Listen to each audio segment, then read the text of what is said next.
Hello, I am Kristen and welcome to my channel on healing my body and mind through nutrition and exercise. Before we get started, please make sure to hit that subscribe button, like, follow along, and comments. Welcome if you are new and welcome back if you've been following along. So the other day I did a video about, I've done a couple different videos. So if you started from my journey, I started carnivore for 100 days and then I tried a reintroduction stage of a little over 2 weeks, seeing how my body would handle a more animal-based diet. So an animal-based diet is everything carnivore plus fruit, and raw honey. And so I mentioned that I had a couple issues, especially with pineapple, getting inflammation and also anxiety. And I've slowly reintroduced avocado here and there, and I'm taking note on how I'm feeling because I have had days of feeling anxious and I don't know if it is something that I ate versus just life happening around you. We have to remember that circumstances in your life can also cause anxiety, and it's not always caused or triggered by food. Having said that, I've also seen the impact of what your nutrition can do in regards to anxiety. And so for me, I've seen the small triggers with certain foods, and I'm also still trying to figure out whether it is, like I said, daily life happenings or whether it is something that I am eating.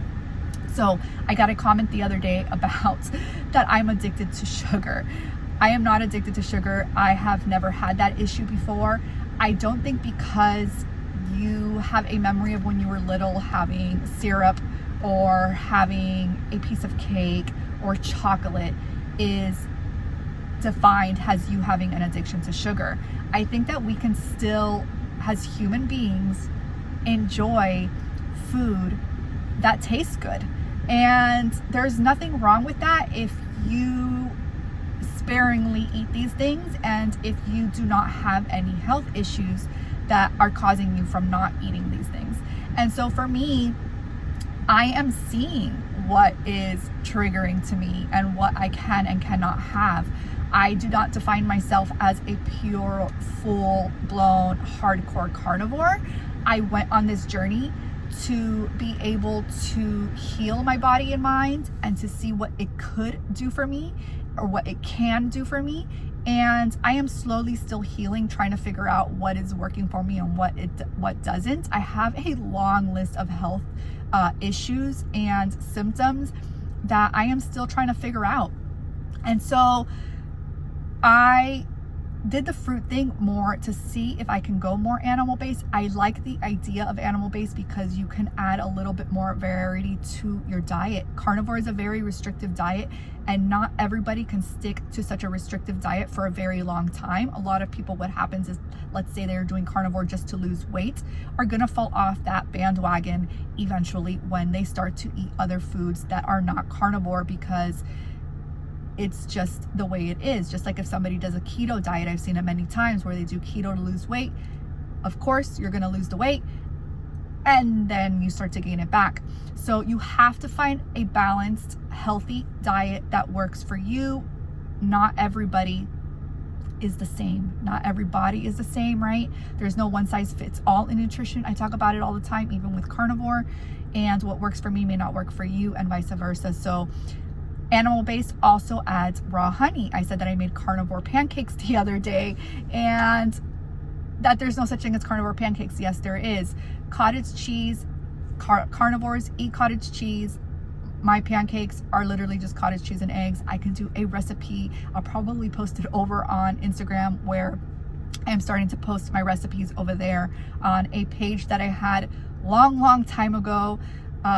I've always loved to cook. I think I've mentioned it here before. And so I created a Instagram handle. I had a website at one point, I don't have it now, called A Girl's Kitchen. And I recently just decided to put my carnivore recipes and animal-based recipes over on that Instagram. So I'll link that in the description if you want to follow me there. But my carnivore pancakes are absolutely delicious. There is no sweetener added to it, and it's actually really good just the way it is. But I personally wanted to add a little bit of raw honey to see how I felt. And I still kind of feel that urge of wanting a little bit of syrup. And that does not mean that I have a sugar addiction. I just like the taste. And we are so accustomed to eating pancakes or waffles with syrup, right? When growing up. And so it is a hard habit to break. I have not had syrup. I usually do buy pure maple syrup for the kids and they love it. But I've been doing the raw honey and it's actually really, really good. So today I am feeling absolutely amazing. I've had good energy. I have normal bowel movements. That's a big plus, right? With my microscopic colitis. And I did not sleep well last night. And I don't know if it's because I'm saying I'm getting my period, because I've just been spotting. This is the way my menstrual system has always been irregular, and probably within the last year or two, it's been where I spot for like 3 or 4 days, then I get it heavy for 2, and then I spot for the rest, and I get it for a full week. It really, really sucks. So I don't know if that's what's causing this sleep pattern, but I've noticed, have to wake up to pee around 3:30 to 4:30 in the morning in that window, and I wake up hot. Last night I was literally in a tank top and TMI in my underwear, and I was still really, really hot that I had to kick in the AC. My fan is running. So ladies, okay, I have suffered with having very high heat body temperature for a very long time. This is not something new within a menopause stage. I have suffered through this a very long time, which was one of the symptoms I had when I was going through my whole figuring out my thyroid issue.